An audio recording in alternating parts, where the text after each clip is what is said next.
I'm terrified, but I'm also so grateful she's okay. That mom's shaken, and she is searching for the man that she says broke through her apartment window overnight. She says he then got inside and tried to strangle and abduct her daughter. Tonight, our Ashton Hackman shares what she describes as a most terrifying wake-up. And she tells me she's just glad her daughter is okay. Obviously, they are both shaken after what happened. She tells me she's just focused now on finding the person responsible. Moving day came suddenly for Sarah, Elsie, and her daughter. Yeah, we're getting out of here. I don't want to stay here another night. We don't want to stay where my daughter was attacked. Reportedly attacked in the middle of the night. Elsie said her daughter, Sophia, woke her up in a panic. She says someone opened the window, strangled her, and tried to pull her out. When I went into her bedroom, her window was open, the blinds were pinned up by like a hair tie, and her screen was gone. I looked out the window, and there's a chair where it looked like somebody had climbed up on and climbed into a window. She said she wasted no time calling 911. Unknown subjects opened caller's window and tried to grab her 11-year-old daughter. A detective returned to the apartment later that afternoon, searching for evidence. Elsie said the window doesn't lock. IMPD confirmed they are investigating the break-in, along with other reports of a so-called peeping Tom, saying in a statement, quote, IMPD is aware of recent incidents involving a suspicious person within the lodge at Trails Edge Apartments, and detectives are investigating these incidents. North District is increasing patrols in the area to provide an added sense of safety and to deter criminal activity. Our goal is to be both visible and responsive to the community. She says she's now focused on finding peace somewhere else. We want to put this behind us for sure, but it will definitely take some time for Sophia to heal and move on from it. In Indianapolis, Ashton Hackman, 13 News. Right now, Elsie said the only description of the man that her daughter was able to provide was that he was wearing a dark ski mask and he was wearing dark gloves. If you have any information, you're urged to call IMPD. You may also call Crime Stoppers. Also tonight, an Indianapolis mom is facing neglect charges after police say that her 7-year-old daughter accidentally shot herself. Police arrested the mom, 37-year-old Alicia Gully, for that incident that occurred back in November. Gully says she was driving with her daughter when she heard a loud noise and then realized that her daughter was shot. In an interview with police, the 7-year-old said her mom had asked her to hand her a vape and then reached into a backpack, not knowing there was a gun inside, and that is when the gun went off. Court documents also reveal that Gully's 6-year-old son allegedly brought a gun to school just 4 days before that shooting. Well, temperatures are really the top story that we're going to be tracking for at least the next 24 hours, and then things change quite a bit. 76 is where we're currently sitting.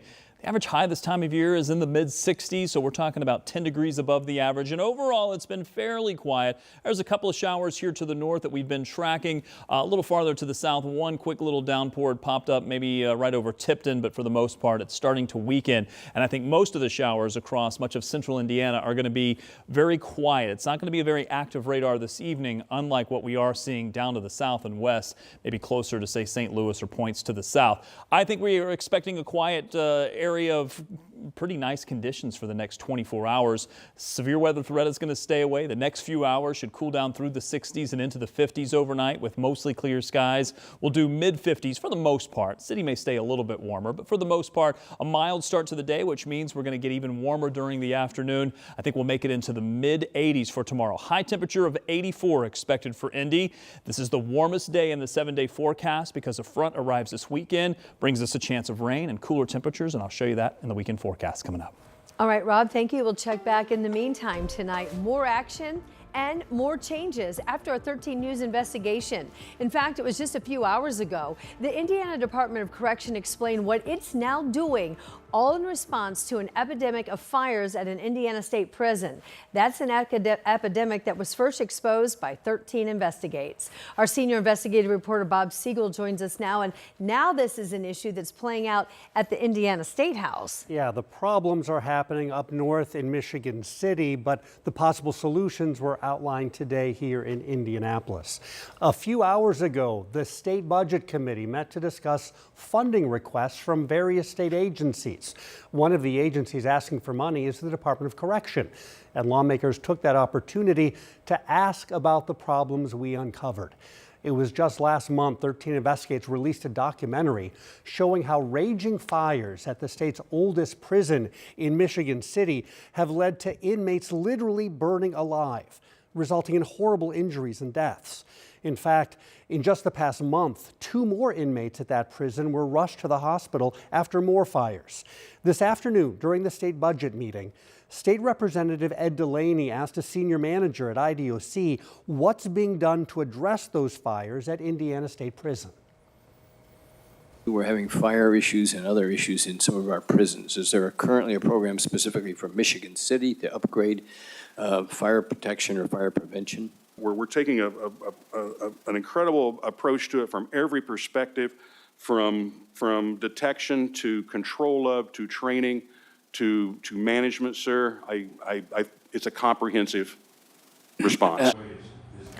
Construction manager Kevin Orm went into great detail telling lawmakers about the steps IDOC is considering as it tries to prevent more fires at the 165-year-old prison. Some of the steps are quite basic, others are very high tech. I'll explain all of it tonight at 11 as the state now tries to look to take action, drastic action, to fix this deadly problem that we've been telling you about. Yeah, and timing is really important because we don't want another person to get hurt. No, there's already 2 in critical condition in a hospital right now. Right. IDOC is wanting to try to address this to prevent that thing from happening again. Yeah, it can't happen fast enough, Bob. Thanks, and we know that you have more of your story tonight at 11. In the meantime, if you'd like to see the 13 Investigates documentary, Burned Alive, that started this conversation, you can stream it on demand right now on WTHR+. You can also find it on YouTube.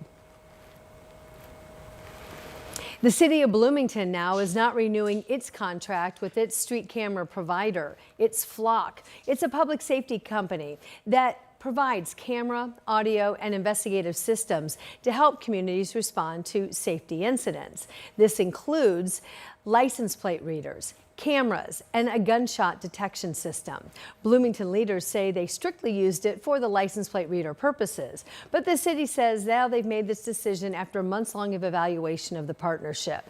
They say they are considering alternatives to better balance privacy and public safety. Indiana's AG now delivering a message to employees about the state's new immigration law. And he was joined by members of the Central Midwest Carpenters Union. And they're talking about the Fairness Act. It's set to go into effect coming up on July 1st. Emily Longnecker joins us now with the message. Well, behind me you see the new Signia Hotel going up here in downtown Indy. Attorney General Todd Rokita, he visited the construction site today and said come July 1st, other construction sites across the state can expect similar visits to see what's going on at them and who's being hired there.